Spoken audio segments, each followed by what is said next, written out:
dans une maison de santé dans le 13e arrondissement de Paris.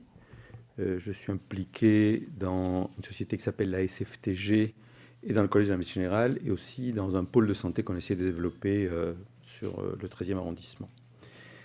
Donc PEPS, en fait, c'est très intéressant qu'aujourd'hui, au niveau du Collège de la médecine générale, il y ait plusieurs choses complémentaires et qui sont en synergie.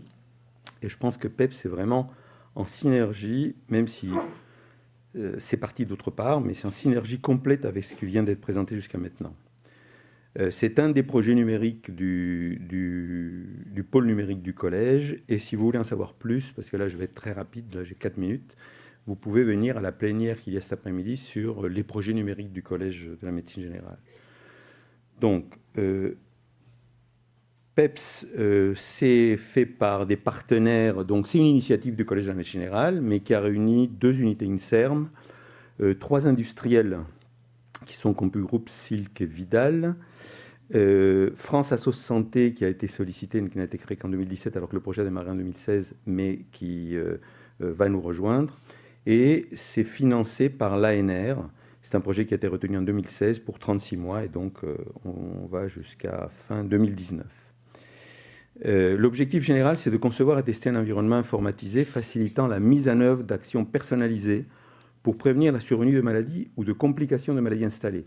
Donc si vous prenez cette définition, prévenir la survenue de maladies ou de complications de maladies installées, c'est quand même 90% du travail, de notre travail de tous les jours. Cet environnement informatisé cible à la fois le médecin et le patient.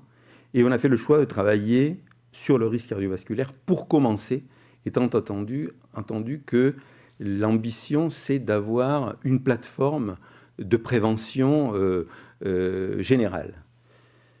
Alors, 2 diapos encore et c'est tout. Donc, comment va fonctionner cette plateforme ?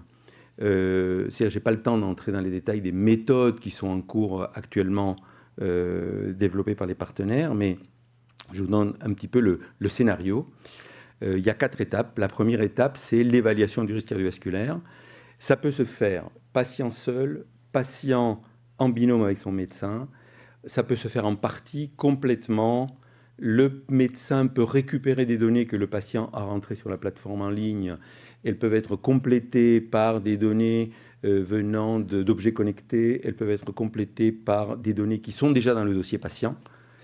Et donc, évidemment, il y a un grand point commun avec le questionnaire et le gros travail qui a été fait par le groupe d'Éric. Donc, ça, c'est la première étape. Au bout de cette étape, on passe à l'étape de la communication du risque, et communication sur le risque et sur les méthodes de réduction du risque. Donc, médecins et patients vont partager une liste de facteurs de risque qui ont été identifiés par l'étape 1. Il va y avoir une présentation du risque global de mortalité cardiovasculaire, mais risque aussi de développer un diabète à 10 ans. Et on essaiera de donner le poids de chaque facteur de risque dans le risque global, en essayant de faire les meilleures approximations possibles avec toutes les réserves qui vous ont été données par François Lacoin sur les difficultés actuelles à avoir un calculateur de risque complet, satisfaisant, adapté pour la population française. Et on donnera un aperçu aux patients sur les moyens qui existent pour réduire chaque facteur de risque, qui peuvent être évidemment en premier des comportements, mais également des médicaments pour un certain nombre de facteurs de risque. L'étape 3, c'est l'étape de fabrication du plan personnalisé de prévention, donc basé sur les principes d'entretien motivationnel. Et l'idée, c'est de se baser sur les préférences du patient, sur sa motivation, sur une pédagogie du succès, sur les éléments qu'il peut modifier et dans lesquels il y a le plus de confiance, sa capacité à les modifier, pour arriver à une hiérarchisation des actions avec des objectifs atteignables et avec un délai pour une réévaluation. Et la 4e étape, c'est la mise en œuvre du plan d'action, du plan personnalisé de prévention et de son suivi. Le patient aura une application qui sera complètement paramétrable, dans laquelle il pourra enregistrer ses performances, ses actions, ses comportements.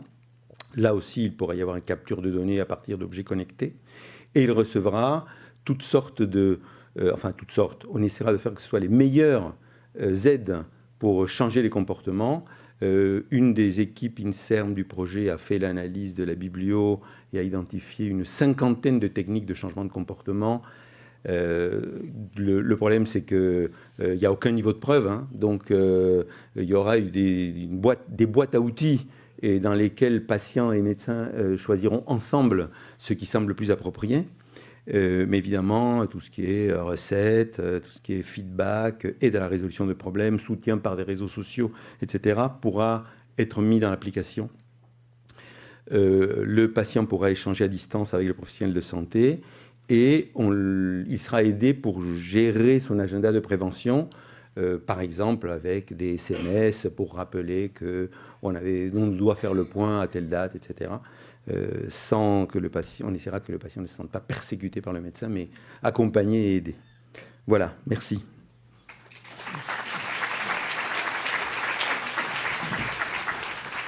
Merci Hector pour ces outils qui ne sont pas de la fiction, mais qui sont des outils d'aujourd'hui.